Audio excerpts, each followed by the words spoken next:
With the inevitable release of a new network album barreling down at us, I thought it might be handy to run down the many, many musical projects formed by Billie Joe Armstrong, both as a guide to newer or less fanatic bands and as a little refresher before the newest installment to take us down that hype train.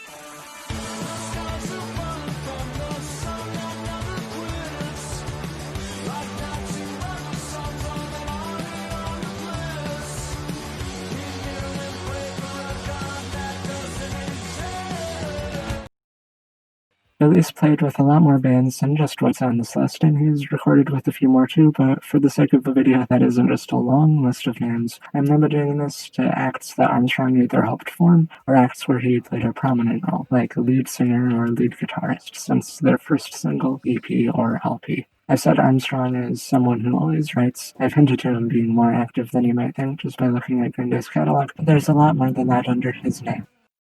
Of course, there's Green Day, the band we all know and probably love, started in 1987 by Billie Joe Armstrong and Mike Dirnt under the name Sweet Children, and they never recorded anything under that name. There are reports that Jason Andrew Revela played with them sometimes in the earliest days, and while that claim is very poorly sourced and not necessarily backed up, I wouldn't be shocked considering we know how much he meant to the band. It's worth noting there are reports that they also formed with a different drummer, but unlike Jason, I've never heard him mentioned by Green Day, and after checking all 4 sources I could find, none of them are direct sources to members of Green Day, or to Green Day's family, or to their labels, or producers, or anything like that. Just the guy himself who claims it on what looks like a paparazzi show, a book written by someone who was indirectly involved with Green Day, and a clickbaity magazine. I couldn't find him in the 4th source that was listed, even though it was archived and linked to a specific day, suggesting it wasn't edited out. Though I did find another temporary drummer, this one from 1990, and he only played 3 gigs with Green Day, but he was confirmed directly by Armstrong, so take this how you will.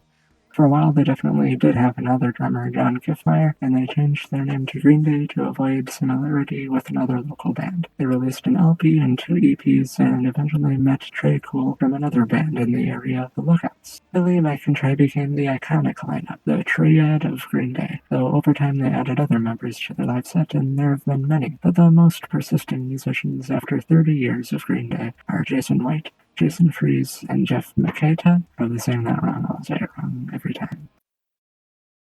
The next most well-known act is probably Foxboro Hot Tubs, who were picked up and confirmed by Punk News and Rolling Stone, and by our own eyes. But this isn't Billy, this is Reverend Strychnine Twitch, obviously. That enemy quote is fake, it's a plant, and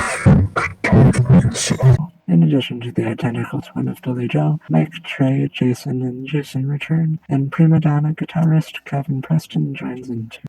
Foxboro Hot Tubs is named after a housing development in Cali, and was an inside joke that Green Day used to book secret shows before taking on the identity themselves. They formed in 2007 and dropped a pop of an LP in 2008, and in general the sound is a very strong heavy homage to classic garage rock and proto-punk with a few lifts and low-key stealing from some classic songs, but it kinda works and they get away with it because it goes into that character and ethos of kind of a scummy but still fun garage band with total reckless abandon and no standards.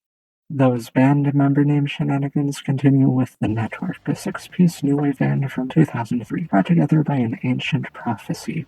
Fink took guitar, Van Gogh the bass, Snoo the drum set, Captain Underpants and Z the keys, and Balducci the guitar. And of course, Green Day fanatics will tell you it's Billy, Mike, and Trey. But Fink told me the truth. This Mike Dirnt quote is planted by the oxymorons, and as Reverend Twitch, presumably a reverend of the Church of Russiantology, hinted for this clever lyric, Fink is the 3rd twin. Though I would put money on Captain Underpants being Makeda, Z being Freeze, and Balducci being Jason White. Those seem pretty obvious. As for how they tie to Billie Joe, the symbology of 3 members, 3 albums, 3 acts, tells me all I need to confirm the existence of the Holy Trinity. Armstrong, Twitch, and Fink, separate men who always orchestrate their creations together.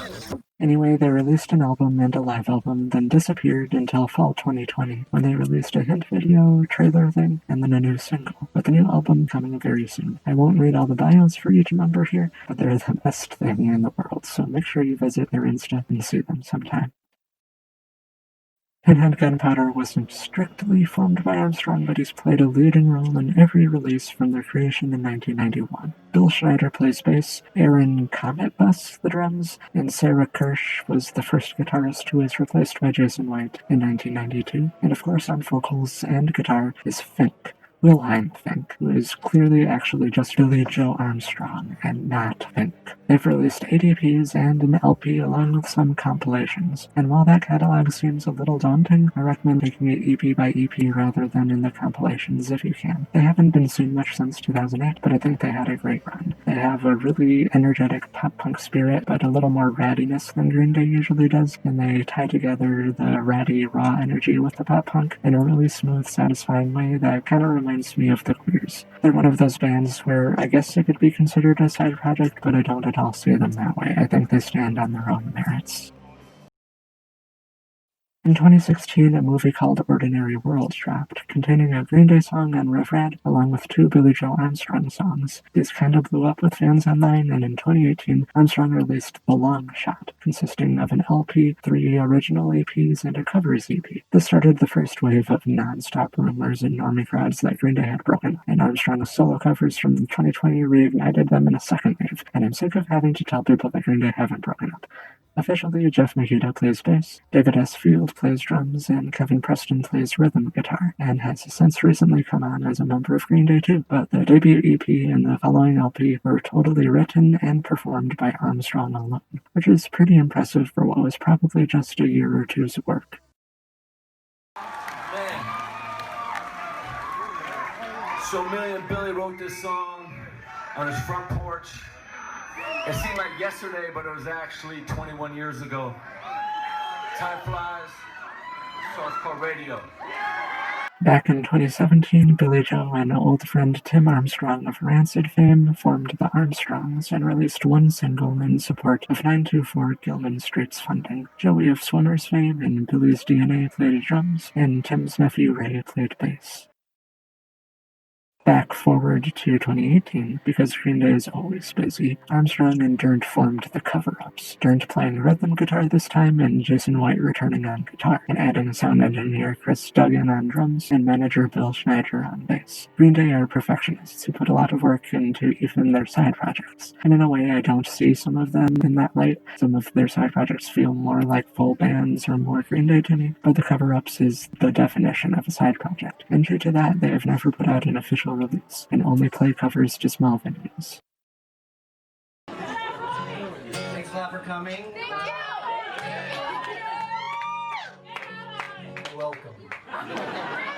I debated if this next one counted for this list, and while I think it technically fits more as a collab between solo artists, I decided to include Armstrong's record with Norah Jones, Foreverly, a cover album of Songs Our Daddy Taught Us by the Everly Brothers. That came out in 2013 and is a little acoustic thing. If you liked the song Amy on Dose or Ordinary World on Rev Rad, then you might like it. And lastly, for these many bands of Billie Joe Armstrong is possibly Rodeo Queens, consisting of Armstrong, apparently the other members of Green Day, and Jesse Malin. They've only released a single song, and I don't know if they've played live. It is reported by Consequence of Sound, which lends it some credence, and it sounds like them, but part of me just feels sus about it. But of course, believing it or not is up to you.